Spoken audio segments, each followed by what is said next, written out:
인터넷이나 이런 데서 현무5가 이제 미국 본토까지 15분 내에 도달 가능하다 이렇게 말하는 성도 있는데 요거는 이제 다소 오바를 한 거고, 물론 현무5는 SRBM입니다. SRBM이 뭐냐? 숏레인지예요. 이게 사람들이 착각을 하시는데 저도 사실 자주 착각을 하는 부분입니다. 왜냐면 현무5가 8톤의 탄두를 가지고 북한 전역을 타격하기 때문에 크기가 엄청나게 크거든요. 일반적인 SRBM과 차원을 달리하는, 그래서 괴물 미사일이라고 불리는데, 다만 이게 그래서 SRBM은 남을 것인가? 요거는 좀 다른 이야기입니다. 무슨 이야기냐면, 항상 이제 로켓 같은 경우에는 탄두 무게에 따라 사거리가 달랐습니다. 현무5가 방금 제가 8톤 탄두, 세계 최대의 재래식 탄두를 가지고 있다는데, 거꾸로 그러면 일반적인 탄두를 바꾸면 몇 킬로 갈 수 있어? 이렇게 궁금하신 분도 많아요. 이것에 대해서 제가 좀 알아본 결과 절대 알 수 없는 기밀이라는 답변을 받았으나, 요거를 알 수 있는 방법이 있습니다. 무슨 말이냐면, 게임 중에서 정말 특이한 게임들이 많은데 우주 개발하는 프로그램이나 이런 거 보면 로켓을 내가 만들어 가지고 쏘는 게 있거든요.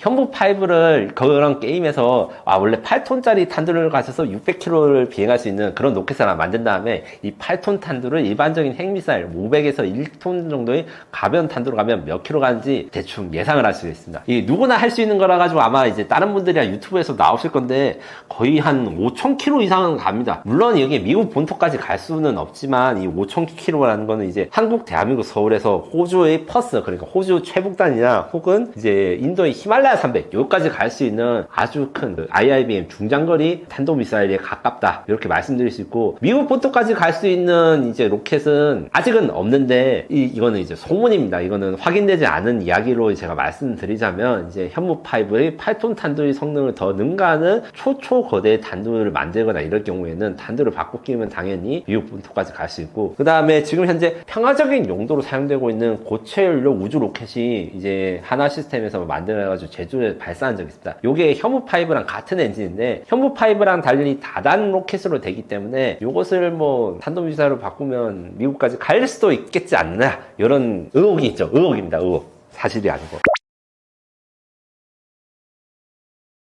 표적탄이 무엇이냐 하면, 표적탄은 결국에는 적 미사일을 모방하는 것인데, 우리나라가 현재 만든 건 지금 한 종류 있고, 지금 추가적으로 두 종류가 개발 중입니다. SBAT, 한국에 지금 현재 우리나라가 만든 표적탄의 경우에는 천궁 대공 미사일을 개발할 때 썼던 표적탄인데, KT-SSM 탄도미사일을 개조해가지고 북한의 노동이라든가 스커드 미사일의 비행 경로 이런 것들을 따라할 수 있게 만든 표적탄이 있어요. 요거는 그래서 거꾸로 말하면 적 탄도미사일과 같은 궤도를 가야 되니까 이 성능이 유사합니다. 요거 말고도 탄도탄 표적 말고 이제 표적기 같은 것도 지금 열심히 만들고 있는데, 우선은 이번 마덱스에서 항공기 모사 표적기가 지금 국산화 계획이 나와서 대한항공과 카이가 개발 중인 게 공개됐어요. 요거 같은 경우에는 일반 드론처럼 생겼는데 프로펠러를 가지지 않고 제트 엔진을 가지고 있어가지고, 요게 뭐냐, 전투기 기동을 묘사할 수 있어요. 이 전투기 기동을 묘사할 수 있고, 요거를 대공포로 공격하거나 아니면 미사일 표적으로 쓰는 건데, 거꾸로 말하면 전투기랑 비슷하게 기동을 할 수 있으니까 여기다 탄두를 만들거나 아니면 기반을 쓰면 또 이게 공격용으로 쓸 수 있는 거죠. 그리고 요것뿐만 아니라 이제 또 개발되고 있는 또 다른 표적탄이 있습니다. 이거는 초음속 표적탄이라 해가지고, 요새 대한미사일 같은 경우에는 원래는 암속이라 해가지고 900km, 1000km 속도로 이제 가고 있는 이제 좀 느린 대한미사일이 주류였는데, 요새 마하 2, 3, 그러니까 러시아의 야운트나 이런 거에 수천 킬로로 갈 수 있는 아주 빠른 속도의 대한미사일들이 좀 유행하고 있어요. 그거를 우리가 막아내기 위해서 표적탄을 만들어야 되는데, 원래는 이거를 수입하려고 했어요. 미국에서 코요테라고 하는 초음속 표적탄이 있습니다. 요거 같은 경우에 러시아의 초음속 미사일을 묘사할 수 있는데 가격이 너무너무 비싸서 국방과학연구소에서 생각을 해보니까 이거 우리가 그냥 만드는 게 낫겠다, 개발비가 구매비보다 적을 수도 있다, 이렇게 주장을 해서 지금 만들고 있는데, 대한민국이 만들고 있는 신형 초음속 공대지 미사일 요걸 활용해가지고 표적기를 만드는데, 요건 거꾸로 말하면 우리나라도 초음속 공대지 미사일을 만들 수 있는 기술이 이 표적탄으로 나올 수 있는 것입니다. 현무5의 도달 시간 같은 경우에는 사람들이 오해를 하는데, 현무5는 사실 마하 9까지 가속되니까 굉장히 빨리 평양에 갈 수 있으나, 실제로는 이제 계산된 위치보다 느립니다. 현무5는 최종 단계에서 감속을 합니다. 왜 감속을 하느냐? 마하 9에서 마하 5로 속도를 줄인 이유는 이 관통이라고 하는 목적 때문입니다. 현무5의 핵심 목적은 결국 김정은 암살 무기를 알 수 있습니다. 김정은이 지하 몇백 미터의 벙커에 숨어 들어가지고 안전하게 전쟁을 지휘하면 쉽게 전쟁을 일으킬 수 있기 때문에 이런 대응과 보복이 가능하다는 의미에서 아무리 김정은이 지하에 있어도 깊게 관통할 수 있는 무기를 만드는 게 이 현무5고, 그래서 관통 탄두의 성능을 최대한으로 하려면 속도가 너무 빠르면 안 됩니다. 속도가 너무 빠르면 관통이 다 끝나기 전에 탄두가 타져버리거나 이게 견딜 수가 없어요. 터집니다. 그래서 최종 단계에서 속도를 관통이 제일 잘 되는 속도로 줄여가지고 돌입해서 흙으로 치면 몇백 미터에 가까운 아주 깊은 지하 표적을 파괴할 수 있게 해서 시간 같은 경우에는 일반적인 지금 현무 2, 3 이런 거랑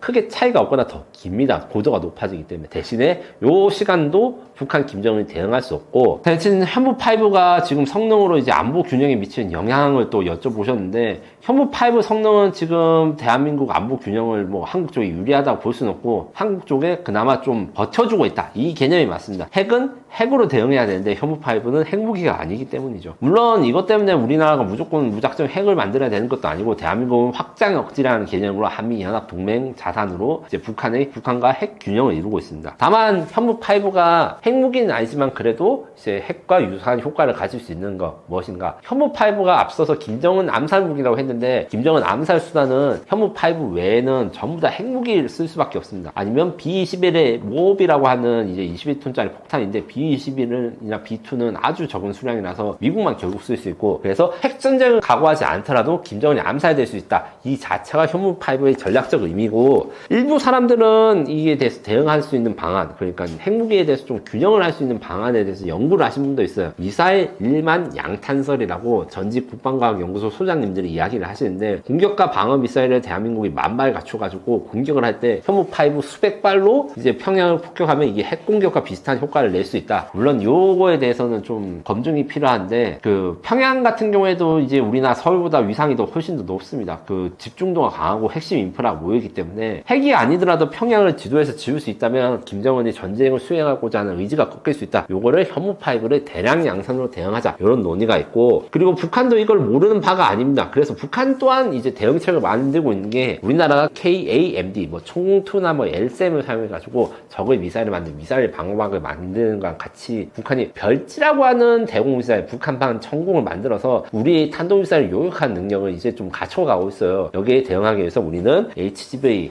하이퍼소닉 글라이드 비클이라든가 신기술을 사용해서 북한의 방어를 또 뚫어내는 기술, 이런 것들을 연구하고 있습니다.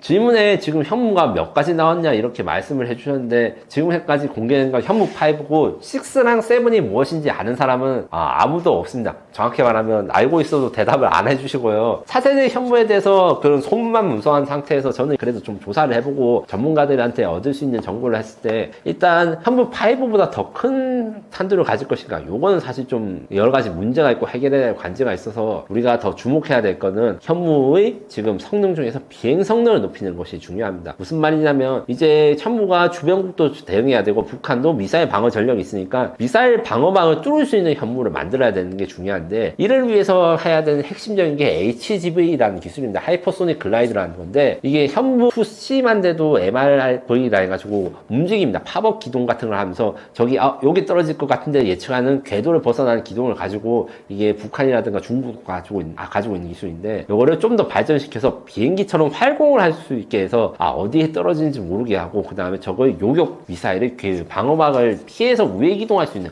이런 것들이 좀 개발되고 있다고 합니다.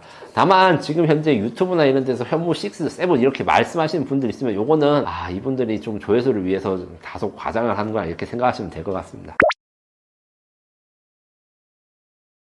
일본의 극초원성 미사일은 크게 두 가지가 있는데, 이번에 배치되는 거는 도서방위용 고속 활공탄입니다. 이게 무슨 말인가 하면, 쉽게 말하면 그냥 일본판 현무입니다. 왜 일본판 현무냐? 기본적으로 로켓으로 추진되고 일단은 분리되고 마지막에 이제 종말 단계에서 분리돼서 기동을 하는 게 현무2C 기능을 좀 발전시킨 거랑 비슷합니다. 기본형 블록 1의 경우에는 이제 끝에 부분, 그러니까 로켓 모터 말에 고속 활공을 한 부분이 미사일처럼 생긴 4장의 날개를 가지고 있는데, 이게 길이가 12m고 사거리가 900km니까 현무2C보다 훨씬 길어요. 대신 그리고 이제 기동성도 더 좋아서 이 MD 미사일 디펜스를 요격하기가 좀 어렵습니다. 그리고 발전형도 지금 개발되고 있는데, 발전형은 이 미사일처럼 생긴 거 대신에 날개가 글라이더처럼 생긴 그야말로 HGV라고 하는데, 요거는 사거리가 3000km에다가 이동목표 타격, 그러니까 우리 TL이라는 핵심 목표를 움직이는 걸 타격할 수 있는 것까지 개발 중이라 해서 기술적으로 대단한 건 사실입니다. 다만 이제 일본 같은 경우에는 그 탄도미사일 한 번도 생산하지 않다가 이제 생산하는 것 때문에 그 좀 생산 캐파가 작고, 그 다음에 가격이 굉장히 비쌉니다. 지금 현무라든가 이런 미사일의 가격은 제가 정확하게 말씀드릴 수 없으나 생각했던 것보다 굉장히 비싸기 때문에 대량 생산을 가지고 있는 우리나라의 가성비, 그 다음에 생산 수량을 일본이 이겨낼 수 없을 것 같고, 아주 핵심적인 목표만 공격할 수 있을 것이다, 이렇게 생각되는데, 여기다가 이제 스크램제트 미사일까지 만들고 있다고 일본이 알려지고 있어서 이렇게 될 경우에 우리도 안심하지 않고 역시 기술 개발을 해야지 일본에 뒤처지지 않을 것이라 생각합니다. 탄도미사일은 일단 연소가 끝나고 나면 다시 연소를 하지 않습니다. HGV 하이퍼소닉 글라이드도 그 글라이드가 단분리되고 난 다음에 로켓 엔진을 쓰진 않아요. 그렇기 때문에 무슨 특징이 있냐, 탄도 궤도를 가지고 있어서 상승한 다음에 하강을 합니다. 요거와 반대되는 개념이 순항미사일인데, 순항미사일 같은 경우는 대신에 속도가 엄청나게 느리죠. 뭐 우리 토마호크라든가 철룡 이런 것들은 마 0.9, 0.9가 어떤 속도냐면 우리 그 국내선 여객기 속도랑 똑같습니다. 눈으로 볼 수도 있어요. 그런데 이런 것들을 해결하기 위해서 램제트 미사일 나오고 이제 스크램제트 미사일까지 나오는데, 램제트와 스크램제트 미사일을 쉽게 이야기를 하자면, 제트 엔진은 원래 팬이 돌아가면서 압축이 되고 그게 폭발합니다. 근데 팬이 돌아가는 게 일정 속도 이상이 되면, 그러니까 마 2, 3 이상으로 올라가면 이게 너무 힘들어요. 그래서 팬을 없애거나 단순화시켜서 공기를 압축해서 연소하는 것을 적용한 게 램제트고, 램제트보다 더 단순화해서 아주 빠른 속도에서도 연소가 가능한 게 스크램제트인데, 이 스크램제트 미사일 같은 경우에 실용화 될 경우에 고도는 굉장히 낮은데 속도는 탄도탄 속도에 되니까 이게 굉장히 요격이 어렵고 탄착점 맞는 게 어렵습니다. 그렇기 때문에 차세대 공격 미사일로 불리고 있고, 대한민국 같은 경우에도 지금 현재 그 하이코라고 하고 있는 스크램제트 연구를 만들고 있어요. 이제 1단, 2단에서는 로켓 엔진으로 점화가 됐다가 램제트로 가속됐다가 마지막엔 스크램제트로 해서 마 6까지 이렇게 모사하는 건데, 이 개발진들을 인터뷰하고 제가 좀 취재를 한 게 있어요. 그 하이코라는 용어를 처음 이제 대중에 공개한 것도 이제 제가 단독 기사로 낸 건데, 좋습니다. 왜 좋냐면 기본적으로 적들이 예상할 수 없는 곳에 아주 신속하게 타격이 가능하고, 탄도미사일 방어 능력, 탄도탄 요격 미사일로는 요격이 불가능합니다. 대신 단점이 있습니다. 굉장히 비쌉니다. 일회용으로 쓰는데 이게 미사일이 거의 비행기 한 대 가격에 맞먹을 거기 때문에 이게 중국이든 미국이든 대량 생산이 불가능합니다. 그래서 요거에 대해서 효율성이라든가 를 생각하면 스크램제트 미사일보다 좀 더 단순하지만 속도를 빨리 낼 수 있는 이런 것들이 앞으로 가까운 미래에서도 각광받을 것이라 보이고, 그래서 우리 선택은 지금 스크램제트 미사일도 연구를 하고 있어요. 연구를 하고 있지만 이게 핵심적으로 모든 미사일을 스크램제트로 바꾸는 것보다는 저가의 성능이 높은 탄도미사일의 성능 개량하는 것과 스크램제트를 하이로 믹스를 해가지고 고성능과 그 다음에 고가, 그 다음에 저성능이지만 가성비 좋은 이 탄도미사일들을 섞어서 공격하는 이런 방식이 될 것으로 예상됩니다. 현무5 미사일은 8톤 탄두를 가진 600km 사거리의 미사일로 기본적으로 MTCR에 가입된, 혹은 MTCR가 준하는 규제에 맞는 대한민국은 수출이 제한됩니다. 지금 현재 300km까지 미사일만 수출되고 있어서, 지금 폴란드라든가 이제 사우디아라비아에 수출된 그 KTSSM-1 수출용 CTM-290 미사일 사거리는 그래서 299km라고 이렇게 이야기를 해요. 요 같은 경우에는 미국이라든가 그 국제사회의 허락이 있어야지 이게 수출이 될 것이고, 그리고 우리나라처럼 핵무기가 없는데 핵무기의 역할, 지하 관통력을 가지고 있는, 지하 깊숙이 있는 표적을 때려야 되는 나라가 그렇게 없어서 수출이 제한된다기보다는 수입할 국가가 없다, 이런 표정이 맞습니다. 왜냐하면 매우 독특한 북한의 특성, 자기가 죽기 싫어가지고 아주 깊숙이 지하에 있는 김정은의 특성 때문에 이런 일이 생기는 거니까요. 그렇기 때문에 이게 수출이 제한되고 이게 쓸모없다는 것은 아니고, 대신에 우리나라의 독특한 환경에 대응할 수 있는 우리 한국산 무기를 가지고 있다, 이런 의미가 있는데, 물론 그 대량 생산은 그래서 안 되겠고, 우리 생산을 주려면 앞으로 KTSSM, 그러니까 수출이 지금 진행되고 있는 전술 탄도미사일 중심으로 생산이 될 것인데, 이게 수출된 물량도 장난이 아니에요. 지금 정확하게 제가 밝힐 수는 없는데 일반적으로 생각하시는 세 자리보다 넘을 수도 있다, 이렇게 말씀드리고, 국내 수요도 많기 때문에 이런 단거리 탄도미사일로 우리가 이제 수출 강국이 될 가능성이 충분히 있다, 이렇게 말씀드릴 수 있습니다. 트럼프 2.0 시대에 이야기를 할 때 항상 1.0 시대에 어떻게 우리가 대응했는지를 살펴봐야 됩니다. 트럼프 2.0 시대에 트럼프는 주한미군을 아예 철수할 수도 있다. 뭐 이런 식으로 이야기를 하고 이제 전작권 전환 이런 것들에 대해서 좀 압박을 했는데 대한민국이 대응한 것은 두 가지입니다. 첫 번째 대응은 우리나라 주한미군의 가치가 미국 이익에 얼마나 부합하는지 이런 걸 설명하는 것이었고, 두 번째는 우리가 미국 무기를 많이 구매함으로써 방위비 자체는 적게 올리는 대신에 미국한테 그 이익을 가져올 수 있다. 이걸 설득한 것이고, 지금 현재 트럼프 2.0 시대가 됐고 트럼프 2.0 정부는 지금 새로운 정부의 방위비 협상을 일부러 기다리고 있었습니다. 그런데 천만다행이 있습니다. 지금 제가 취재한 바로는 트럼프 1.0 시대에서 성공적으로 이제 방위비 협상을 마무리한 그 팀, 그리고 그분들이 다시 이제 협상에 참여할 것으로 제가 알고 있고 기대를 하는데, 이렇게 될 경우에는 일단 우리가 주한미군의 가치 요거를 다시 설명할 수 있을 것입니다. 평택 육군 기지, 그 다음에 주한미군의 평택 기지, 그 다음에 오산 공군기지 같은 경우에 지금 현재 중국과 가장 가까운 미군 공군 기지이자 군 기지입니다. 여기에서 10분 이내에 베이징을 타격할 수 있어요. 이 말이 어떤 정도로 중요하다면 거의 옛날에 아마 역사에서 보시겠지만 쿠바 미사일 사태라고 있었습니다. 쿠바에 그 옛날 구소련이 미사일 기지를 발사하려 하자 미사일의 그 도달 시간이 엄청나게 짧아지니까 미국이 우려를 해서 3차 세계대전 직전까지 갔거든요. 그렇기 때문에 일종의 그 중국 목덜미를 노리고 있는 칼이 주한미군이라 보일 수 있습니다. 요 가치에 대해서 트럼프는 물론 이렇게 말하면서 한국으로부터 돈을 더 뜯어냈는데 어떻게 말하냐면, 야, 중국과 주한미군 기지가 너무 가까이 있어서 전쟁 나면 주한미군 장병들을 보호할 수가 없어. 그래서 우리는 좀 더 멀리 갈 거야. 이런 식으로 하고, 실제로 지금 미국의 기지들이 괌이라든가 괌 건너에서 뭐 호주까지 이게 밀려난 게 있어요. 왜냐하면 중국의 미사일 전력이 많이 발달해 있기 때문에 미사일 사거리 밖으로 가려는 경향이 있거든요. 근데 거꾸로 생각하면 미중 전쟁이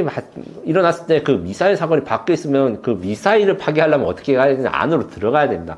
그리고 전쟁 초기 때 어떻게 대응하는지에 따라서 중국이 아예 서해안에서의 활동 이런 걸 못하거나 아니면 중국 베이징을 걱정해야 되는 거기 때문에 이런 전술적인 이점 우리가 설명하는 거 하나 있고, 그리고 이제 원자력 협상에 대한 연계 이런 것들을 주장한 것도 전략이 될 수 있어요. 무슨 말이냐면 트럼프가 되면 핵무기를 우리가 가질 수 있을 것이다 이런 전문가들이 많은데, 이게 사실은 다르고 트럼프 주변에서도 핵 확산은 결코 원하지 않습니다. 왜 원하지 않느냐, 그만큼 받을 수 있는 이득이 없다고 생각합니다. 그러니까 우리는 핵무기를 가지게 되면 이제 이득이 있는데 우리가 미국한테 그 대가를 줄 만한 것이 없다 이렇게 생각을 하기 때문에 바이든 정부 때처럼 우리나라가 독자적인 핵 보유를 가질 수 있는 가능성은 사실은 굉장히 낮습니다. 대신에 핵 주권이라고 하고 지금 이제 정치권에 상관없이 이야기하고 있는 게 일본과 동등한 이제 제철이라든가 이런 기반을 갖추자, 이런 거 같은 경우에는 협력이나 이런 협상의 지렛대로 살 수 있고, 마지막으로 트럼프 2.0 시대에 우리가 가지고 있지 않았으나 지금 가지고 있는 또 한 가지 무기가 있습니다. 제가 일부에서 말씀드린 것 중에 MRO가 있습니다. 미국 해군은 지금 중국 해군에 패배하기 직전입니다. 너무 배가 썩고 낡았어요. 어느 정도 썩고 낡았는가 하면 미국의 본엄 리차드라고 하는 배가 MRO에 들어갔어요. 여기서 MRO라고 하는 거는 메인터넌스 리페어 오퍼레이션이라는 걸로, 쉽게 말해서 수리랑 대규모 정비, 오버홀 이런 것들 다 포함하는 개념인데, 이게 45,000톤짜리 상륙한 본엄 리차드가 지금 오버홀에 들어갔을 때 어떤 일이 있었냐, 이 오버홀이 기본적으로 배들 다 뜨고 고쳐서 고장난 부분 낡은 부분 다 갈아엎는, 새로 만드는 걸 달아붙는 작업이거든요. 그래서 기간이 굉장히 오래 걸리고 이 기간 동안 그 배의 승무원들은 아주 열악한 곳에서 자야 됩니다. 그래서 수병 중에 한 명이 수리 중인 배에 불을 질러가지고 배가 망가졌어요. 45,000톤짜리 상륙함이 지금 폐선되었습니다. 이런 상황에서 지금 중국은 아무래도 조선업이 발달되어 있으니까 한 이지스 구축함과 동등 혹은 동등 이상인 055급 구축함들을 찍어내고 있는 상황에, 미국은 조선업이 죽었으니까 이게 배 새로 만들 수도 없고, 거기다가 좀 저가형 구축함들을 만들려고 이탈리아에서 설계를 수입하거나 이런 것들도 있는데 이게 다 지연되고 있어요. 이런 상황에서 10년 혹은 15년 안에 미국 해군은 중국 해군한테 뒤처지게 됩니다. 이렇게 되는 것을 트럼프가 용납할 것인가? 결코 용납하지 못하는데, 유일한 해답은 한국과 손을 잡아서 한국이 미국 군함의 MRO를 진행하고, 조금 더 나가면 미국 군함을 한국으로 건조해야 하지만 중국의 그 엄청난 군함 건조 속도를 따라잡을 수 있습니다. 이것을 지렛대로 삼아가지고 트럼프 2.0 시대의 주한미군과 방위비 협상을 진행해야 됩니다. 작전명 스파이더웹, 이게 6월 1일날 시행돼가지고 지금 전 세계에 충격에 빠뜨린 작전인데, 우크라이나 보안국이 1년 6개월 이상 준비해가지고 작전한 러시아의 내륙 타격 작전입니다. 러시아 본토 깊숙한 곳에 위치한 다수의 전략 공군기지를 대규모 드론으로 동시에 공격해가지고 거미줄처럼 러시아를 묶어두겠다는 의도를 가졌는데 이게 엄청난, 제가 보기에는 아마 이제 역사를 바꾼 전투 혹은 전쟁으로 기록될 대단한 사건으로 생각합니다. 일단 전략 공군기지가 무엇이냐 하면, 전략이라 하는 것은 핵무기를 가지고 있는 비행기를 운영하고 있는 공군기지를 의미합니다. 지금 러시아는 Tu-22M, Tu-95, Tu-160 이렇게 폭격기들을 보유하고 있는데, 이 중에 Tu-160과 Tu-95 같은 경우에는 핵무기를 탑재할 수 있습니다. 또한 이 폭격기로 이제 우크라이나의 도심지를 폭격하고 있는데, 이 폭격기를 공격하기 위해서 아주 기상천외한 방법을 1년 6개월에 걸쳐서 준비합니다.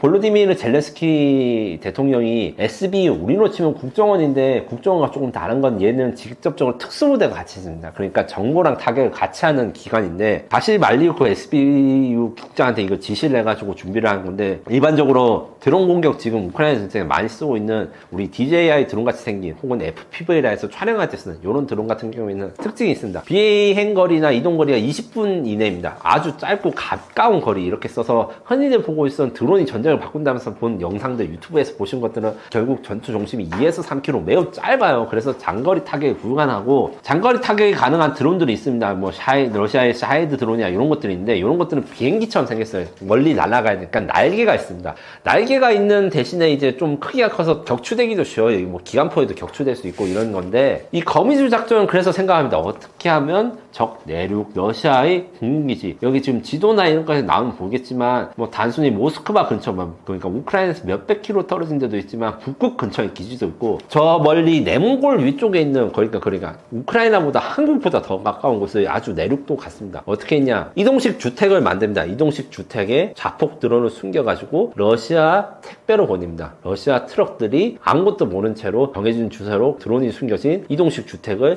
공군기지 주변에 배치합니다. 배치하고 나서는 원격 혹은 인공지능 드론 기능을 사용해가지고 이제 이동을 하는데, 요게 아주 기가 막히죠. 왜냐면 이동식 주택을 천장 부분에다 드론 숨겨놓고 이거를 필요에 따라서 원격으로 열 수 있게 했어요. 뚜껑을 닫고 열고 닫고 하게 해가지고, 그래서 엄청나게 긴 거리를 드론이 스스로 움직이거나 아니면 아주 큰 희생을 치르고 침투를 시킨 게 아니라 그냥 러시아의 물류 시스템을 그대로 운영했어요. 러시아 운전기사들은 이게 그냥 주택이나 농박으로 옮기는 걸로 생각을 했습니다. 공군기지 근처에서 이제 농박으로 위장된 드론 발진 기지가 발사를 할 때 동시다발적으로, 그리고 인공지능의 도움을 받아가지고 적의 공군기지를 간 다음에, 얘들이 우크라이나 주장으로는 폭격기를 자동으로 인식, 그러니까 인공지능한테 학습을 시켰대요. 어떻게 학습을 시켰는가, 우크라이나랑 러시아는 원래 한 나라였기 때문에 우크라이나 박물관에 보면 러시아 폭격기들 모형 같은 게 지상에 있습니다. 그거를 사진을 여러 장 찍어가지고 AI한테 합숙시켜서 인공지능으로 얘들을 때리게 하자 이렇게 주장했는데, 요게 100% 사실은 아닐 거지만 어느 정도 사실은 있을 것이고 수동도 좀 있을 거예요. 어찌 됐든 아주 이런 기상천외한 방법으로 드론 숨겨가지고 타격을 했는데, 문제는 이런 소형 드론 같은 경우에 매우 작고 파괴력이 약합니다. 하지만 비행기를 폭파하거나 이런 것들에 대한 대공 미사일을 하잖아. 보통 뭐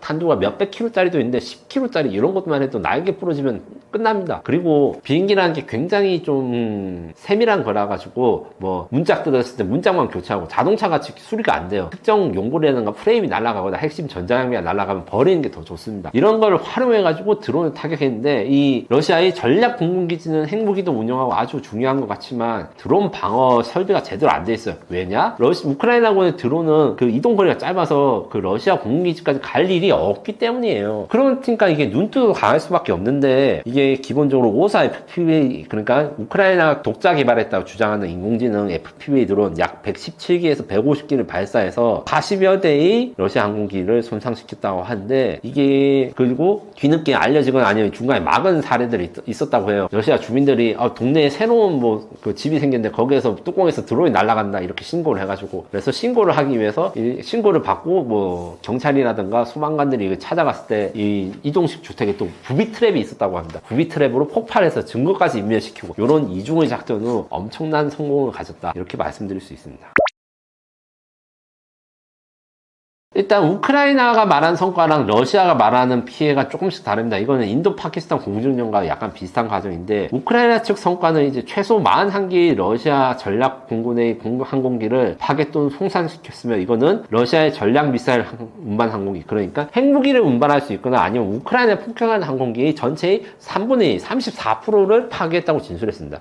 그리고 TU-95 전략 폭격기, TU-23 M3 장거리 폭격기뿐만 아니라 조기 경보기를 격파했다 이렇게 이야기를 했는데, 조기 경보기 같은 경우에는 이제 천장에 커다란 레이더가 있어서 먼 거리에서 적을 탐지할 수 있는 경보를 내준 거라서 400에서 500km 밖에 있는 적 비행기도 탐지해서 알려주고, 이거는 공습을 막는데 굉장히 중요한데, 문제는 러시아의 그 조기 경보기가 계속 격추가 됐고, 이번에 우크라이나의 주장에 따르면 러시아의 마지막 조기 경보기가 파괴되어서 이제 러시아는 조기 경보기가 없는 상황에서 전쟁을 치러야 된다, 이런 주장이 되어 있고, 이게 러시아에 약 70억 달러의 경제적 피해를 입혔다고 우크라이나가 주장하는데 더 될 수도 있습니다. 왜냐하면 이번에 파괴된 비행기들은 러시아가 함부로 만들 수 있는 게 아니에요. 왜 함부로 만들 수 없냐? 러시아 시절에 만든 게 아니라 소련 시절에 만든 비행기이기 때문입니다. 소련 시절에 소련 각국에 있는 자치공화국, 우크라이나 포함해서 여러 공화국에서 부품을 만들어서 모아서 만든 거라서, 지금 현재는 그 생산 라인이 제대로 남아있지 않거나 부품 국산화가 안 된 것들이 많아서 다시 생산하거나 메꾸기는 굉장히 어렵고, 그래서 이거는 돈으로 바꿀 수 없는 피해를 가졌다, 이렇게 우크라이나 주장으로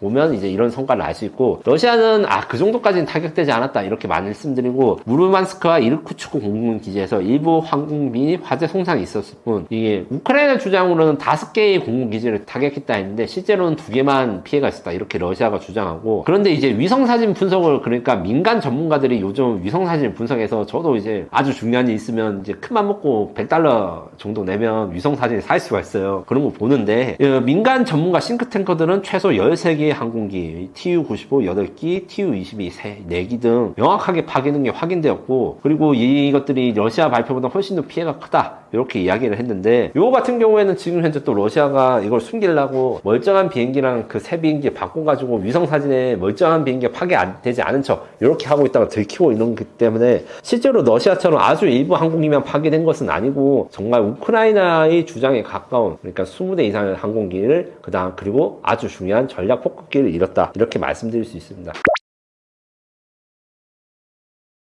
비대칭 전력이 얼마나 무서운지, 그리고 기술이 전쟁을 어떻게 바꿀 수 있는지 보여주는 상징적인 전쟁입니다. 비대칭 전력이라고 하는 것은 무슨 말이냐면, 그 KF-21과 싸우기 위해서 이제 J-35를 대거나 K2 전차랑 싸우기 위해서 T-80 전차를 내거나, 같은 종류, 같은 가격의 대칭적인 무기체계가 아니라 아주 싸거나 아니면 형식이 다른 이제 무기체계로 대응을 한다. 그러니까 탱크랑 전쟁을 했을 때 드론으로 대처를 한다, 뭐 이런 거랑 비슷한 건데, 이게 탱크랑 그 드론을 비교할 경우에도 탱크가 수지 타산이 안 맞았어요. 탱크는 주로 25억에서 50억 사이의 가격인데, FPV 드론 같은 경우에는 300만원 이하로 이제 타격을 할 수 있거든요. 그런데 전략 폭격기 한 대는 1000억 원이 넘습니다. 이 가성비 차이가 진짜 넘을 수 없을 정도로 엄청나게 된 거라서, 이러면 아무리 돈이 많고 힘이 센 나라도 전쟁이 장기적으로 버티지 못합니다. 이 저가의 자산으로 고가치 자산을 파괴할 수 있다는 것 때문에 비대칭 전력이 얼마나 효율적인지 이걸 입증을 했고, 러시아의 취약성이 노출됐습니다. 러시아가 이번 사건을 바탕으로 해가지고 아마 방어를 높일 건데, 방어를 높이면 문제가 있죠. 첫 번째로 러시아가 우크라이나에 투입할 수 있는 병력이 줄어듭니다. 왜냐하면 자국에 있는 방어를 늘려야 되니까. 두 번째로 완벽한 방어가 불가능합니다. 러시아는 너무 큰 영토를 가지고 있고 국경선을 막는 것이 거의 불가능합니다. 모든 것을 단속하는 건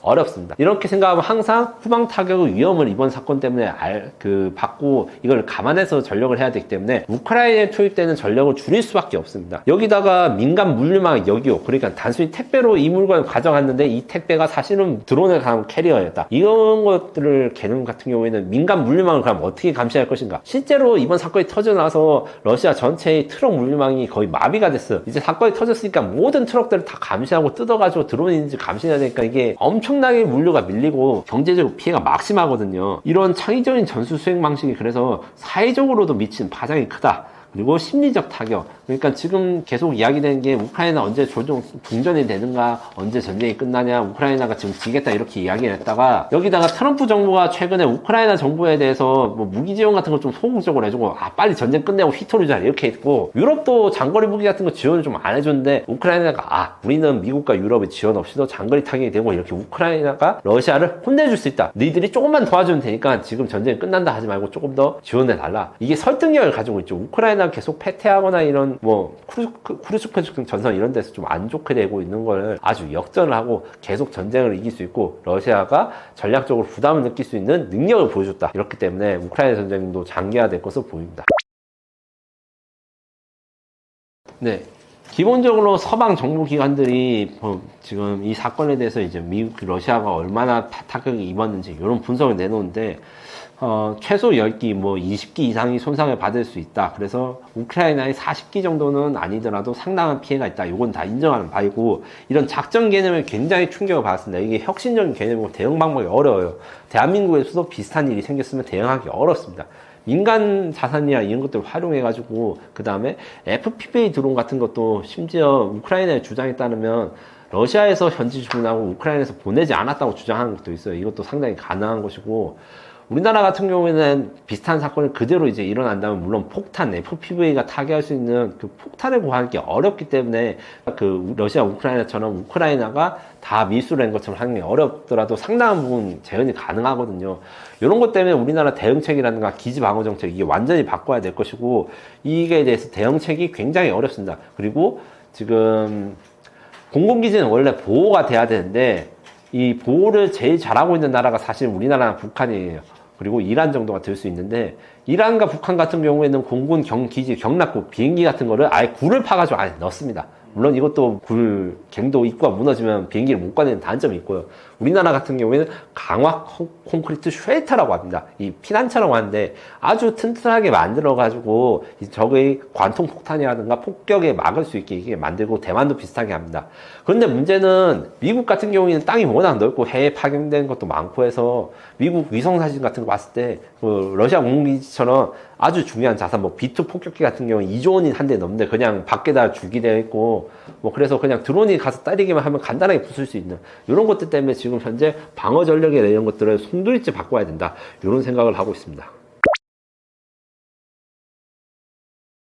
네, 이게 수천억 원짜리 비행기, 수십억 원짜리 탱크 이런 것들이 있던 전쟁이 아예 바뀌어 버릴 수가 있어요. 너무 싼 무기로 너무 비싼 무기가 파괴되면 아무리 큰 강대국이라도 전쟁을 버티기 힘듭니다. 이런 이번에 스파이더웹 작전은 그래서 첨단 기술과 기반한 아이디어가 전쟁의 패러다임을 바꿀 수 있는 혁신적인 사례라고 할 수 있고, 초가성비 공군, 그러니까 드론을, 비행기를 막을 방법이 원래는 없었어요. 그런데 지상에 주기된 거를 드론으로 타격하면 이제 아무리 비싼 전투기도 고철덩이가 된다, 이게 증명이 됐으니까 드론과 드론으로 사용되는 가성비 공군들이 가까운 미래에 등장을 하거나, 혹은 이제 지금 이야기되는 우리 KF-21뿐만 아니라 뭐 F-35, F-47 같은 이런 비싼 전투기들이 살아남으려면 결국 이렇게 엄청나게 싼 무기들을 대량으로 장착해서 다니는 새로운 형식의 공군, 이런 것이 발달될 거라고 생각하고, 민간 인프라의 대규모 사용이 이게 굉장히 중요해요. 이게 지휘 통제 과정에서 스타링크 위성 그걸 사용하고, 이제 드론을 조정할 때 이미 텔레그램 메시지를 사용해서 암호화된 명령을 내리거나 이런 것들이 일상화돼 있거든요. 우크라이나 전쟁에서 이런 것들을 사용했을 때 어떻게 전쟁의 전투를 극대화할 것인가, 어떻게 단속을 할 것인가, 이게 지금 아직 인류한테는 너무 이른 전쟁이 온 것입니다. 아직 어떻게 대응할지 제대로 아는 국가들은 거의 없습니다. 여기다가 기존의 그 방어 체계는 주로 먼 거리에 있는 기지, 그러니까 적이 멀리 있으면 먼 무기, 장거리 무기만 방어하게 되는, 이렇게 되는데, 이제 멀리 있는 후방에도 드론 타격이라든가 이런 걸 대비하기 위해서 드론 방어 체계 같은 거 구축해야 되고, 이런 것들 같은 경우에는 구축된다라 거의 전 세계에 없다고 생각하시면 됩니다. 여기에 새로운 방위 사업의 시장으로 나와가지고 우리가 여기에 진출할 수도 있다고 생각하는데, 대한민국 같은 경우에는 지금 대기업도 있지만 중소기업도 지금 이런 드론 방어 시스템에 대해서 많이 연구를 하고 있고, 대기업 같은 경우에는 하나 에어로스페이스가 얼마 전에 천광이라고 하는 레이저 요격 무기 체계를 시점 배치해가지고 지금 우리 서울 하드를 지키고 있는데, 레이저 무기 같은 경우에는 드론 요격을 동시다목적으로 이제 레이저 빔으로 몇 초 이제 발사하면 이게 알아서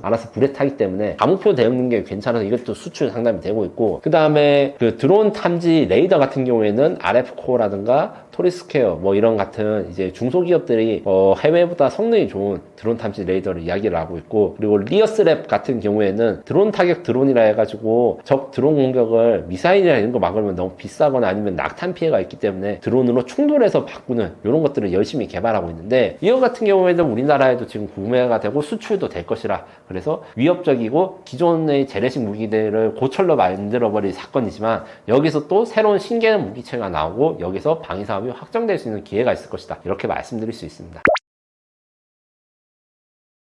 지금 제가 책을 내고 난 다음에 이제 대한민국 방위 사업뿐만 아니라 전 세계 이제 무기 동향이라든가 사건들이 숨값을 새 없이 혁신적으로 바뀌고 있습니다. 물론 제 책에서 이걸 완벽하게 예언을 했다고 보긴 어렵지만 상당한 부분, 특히 드론이라든가 가성비 무기, 그 다음에 차세대 공중 전투 체계, 이런 게 인도 파키스탄 전쟁이라든가 아니면 우크라이나 전쟁, 이런 데서 지금 속속들이 보이고 있는데, 이 점에서 대한민국 방위사업은 위기이자 기회를 가지고 있는 상황이 맞습니다. 위기인 것은 기본적으로 대한민국 상황, 방위사업은 재래식 무기, 탱크, 장갑차, 함선, 이런 것 같은 전통적인 무기 체계에서 강점을 가지고 있기 때문에 지금 현재 나오는 신개념 미래 무기 같은 경우에 이런 전통적인 무기에 크게 위협을 가지고 있거든요. 이를 대응하기 위해서 우리나라 흑표 전차에 드론 방어 장치를 단다든가 이런 식의 개량과 개조를 통해서 기존 무기 체계도 혁신을 해야 되고, 또한 가능성 있고 능력 있는 기업들을 육성해가지고 방산 스타트업 육성이 굉장히 필요합니다. 제가 앞서 말했던 이제 여러 가지 방위사업 스타트업 같은 경우에 이런 드론 전쟁에 대비를 하거나 가성비 있게 방어력을 구축하고 이런 것들이 있거든요. 이런 관점에서 방위사업을 본다면 앞으로 대한민국 방위산업은 가까운 미래에서는 견조하게 성장할 것인데, 이제 장기적으로 추락을 하는가 아니면 화려하게 수직 상승을 하는가는 미래 무기에 대한 대응책을 우리 방위산업 업체뿐만 아니라 정부가 합심해가지고 연구를 하고 투자를 해야지만 이 지금 방위산업 호황을 이어나갈 수 있을 거라 생각하고, 저도 밖에서 기사로 어떤 기술이 있고 어떤 걸 해야 되는지에 대해서 조언이라든가 지원을 하겠습니다. 시청자 여러분도 이런 관점으로 해서 방산주에 투자하시거나 방위산업에 관심을 가지게 되면 자연스럽게 대한민국의 국방 능력도 높아지는 한편 개인적으로 투자 관점에서도 좋은 소식이 있을 거라 저는 그렇게 생각이 듭니다.